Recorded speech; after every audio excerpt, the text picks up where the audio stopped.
जय हिंद, जय भारत।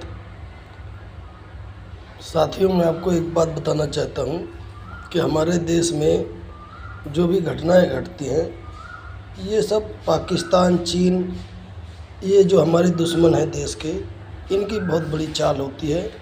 और मैं ये भी अवगत कराता हूँ कि इससे पहले भूतपूर्व में हमारे क्या नाम से स्वर्गीय मुलायम सिंह यादव जी रक्षा मंत्री रह चुके हैं। उन्होंने दुनिया को बता दिया था कि भारत किस कैटेगरी में है और भारत कितना मजबूत है। आज वही बात हम इनको बताना चाहते हैं और पूरा देश एक साथ होकर सरकार का समर्थन करें, सरकार का साथ दें। और मैं सभी पक्ष विपक्ष सभी लोगों से अपील करता हूं कि सरकार का समर्थन करें, सरकार को सहयोग करें। सरकार जो भी करेगी वो हमारे हित में करेगी। और मैं चाहता हूं, एक बात और सलाह देना चाहता हूं कि जिस तरह हमारे स्वर्गीय रक्षा मंत्री मुलायम सिंह यादव जी रहे हैं, अगर उनके कार्यकाल जैसा, उनके रणनीति के अनुसार अगर कोई कदम भारत उठाता है या हम लोग उठाते हैं, तो हमें आगे चलकर भविष्य में सफलता मिलेगी और सफलता के साथ साथ हमारा भविष्य भी उज्जवल होगा। हमारे आने वाली पीढ़ी भी मजबूत होगी। इसीलिए मैं चाहता हूँ कि हम जो हमारे स्वर्गीय रक्षा मंत्री जी रह चुके हैं मुलायम सिंह यादव जी, वो हमारे देश के लिए बहुत बड़े गौरव और सम्मान की बात है।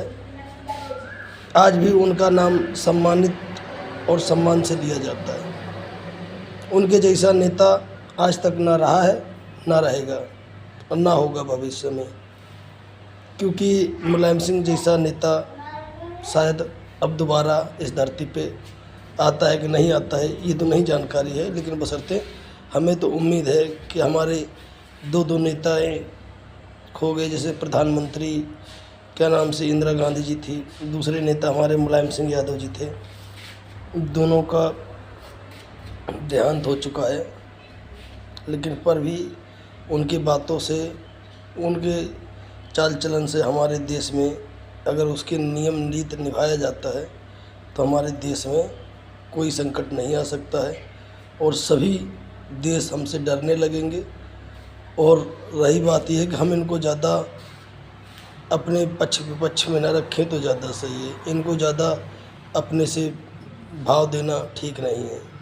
हम लोगों की यही राय है कि सरकार जो भी आगे कदम उठाए, वो हमारे रक्षा मंत्री जैसे कि रहे हैं मुलायम सिंह यादव जी, उनकी रणनीति के अनुसार कोई भी कदम उठाएं ताकि हमारा भविष्य उज्जवल हो और ये देश के दुश्मन जो भी हैं वो जाग जाएं और इनको ये पता भी चल जाए।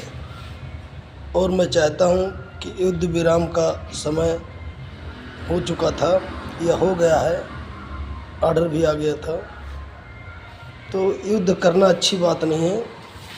अगर कोई चीज़ बैठ कर अगर सफल हो जाती है तो ज़्यादा सही रहता है, क्योंकि युद्ध अगर होता है तो उसमें हमारा भी नुकसान होगा, अन्य देशों का भी नुकसान होगा।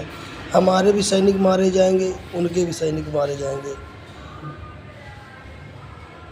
तो हम लोग चाहते हैं कि इसमें किसी देश का नुकसान ना हो।